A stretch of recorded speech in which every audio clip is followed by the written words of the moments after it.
in Trinidad and Tobago, because the Multiple Sclerosis Support Foundation will be officially launched at the end of the month, to be precise. In fact, it's going to be early next month, on the 2nd of June, that they're going to have an event. The World Multiple Sclerosis Day is on May the 30th, which coincides with Indian Arrival Day, and therefore they have double reason to celebrate. Their launch will be around the time of Multiple Sclerosis Awareness Day. And here to tell us more about both the launch, the date, May the 30th itself, why is this foundation being established, what do they hope to achieve. We're joined by three personalities. One who was here last week, Atiba Phillips, and I'm getting a little worried as to whether his regularity on the program means that he's going to gradually edge me out of my seat and take over. But Atiba is here as a member of the new organization. Jillian Rodolfo is also here as a member of the foundation, who has to cope with multiple sclerosis.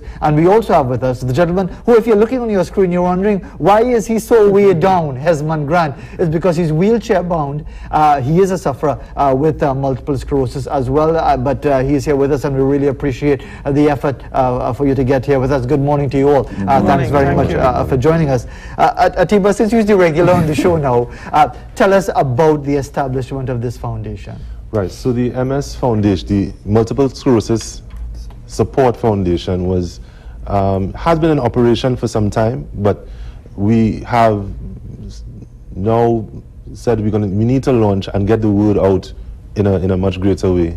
And we're going to do that on the 2nd of June at the Marriott, yeah? And at that, it's from 9:30 to 11:30 a.m., right? It's a Saturday. And at that function, we are going to talk about the launch of the website, which we'll talk about some more. We're going to talk about some research that has been done among the members and so among the multiple sclerosis community in Trinidad and Tobago, how it specifically affects Trinidad and Tobago personalities as opposed to how it manifests internationally, right? By the way, before you continue, the event that's going to be happening on Saturday, June the 2nd, as you said correctly, 9:30 to 11:30 at the Marriott at Invaders Bay. Is it by invitation only? Is it open to the public? It's open to the public. It's free, right? And we invite as many people as possible to come down and really hear and understand how multiple sclerosis is affecting folks in Trinidad and Tobago, what the society is doing in terms of support for persons with multiple sclerosis, giving information, community clinics, and other things that really will help folks who, when they're struggling with this disease, one of the issues is that it's not very well known in the medical community. So when persons get their initial attack and they go, a lot of times it's misdiagnosed, yeah? And then it causes a lot of unnecessary trauma because you go down wrong roads and so on. So a lot of these stories from other folks who've had MS and who are now coping with it much better, will help those who don't know where to turn in terms of dealing with this illness. And there's a lot of stories about the benefits that community brings and other support services bring to these things. Mr. Grant, you were telling me before we came on here that you were diagnosed with multiple sclerosis in 2010. Yes. Tell us a bit about your experience since then. It was a life-changing diagnosis I got, because from a person who's normally going at 90 miles per hour to come down to move to 10 miles per hour, it was very life-changing. When I found out what I had, I decided to Google it, found out what it is about. And when I saw the results, I accepted the fact, this is what I have, and this is what I have to deal with. And I just changed my life to suit that, so that things I used to do, I know I wouldn't be able to do it anymore, and accepted that fact. And guidance with God, I've been able to cope with it as such.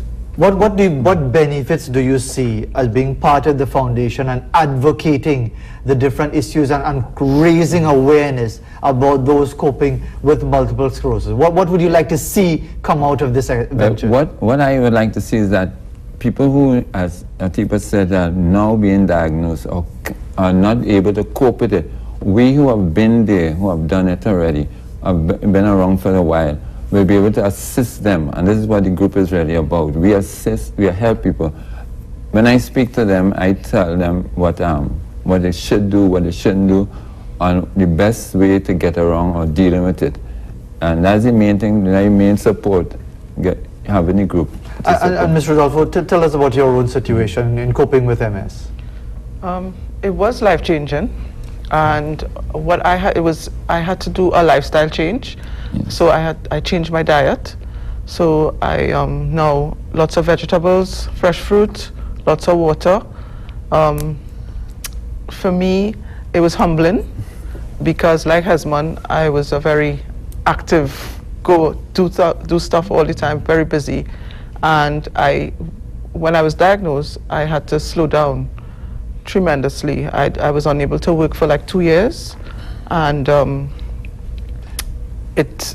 it was an eye-opener. Is there also a level of misunderstanding of, like if you were to tell somebody, you know, I have MS, do people even understand what you're talking about? No. 90% of the persons don't, because they look at you.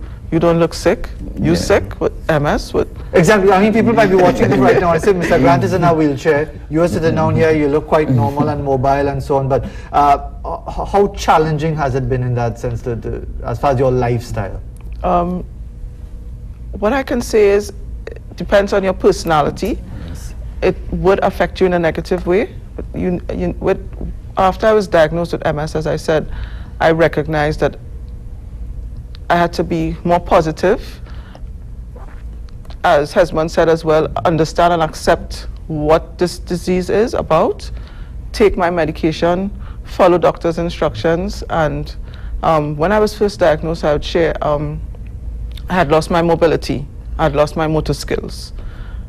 I was unable to feed myself, and with support, which is very important from my relatives, my cousins, my mom, my brothers, it has helped me, tremendously. Support, that's great to hear. And being a member of the Support Foundation, they provide services like physiotherapy, occupational therapy,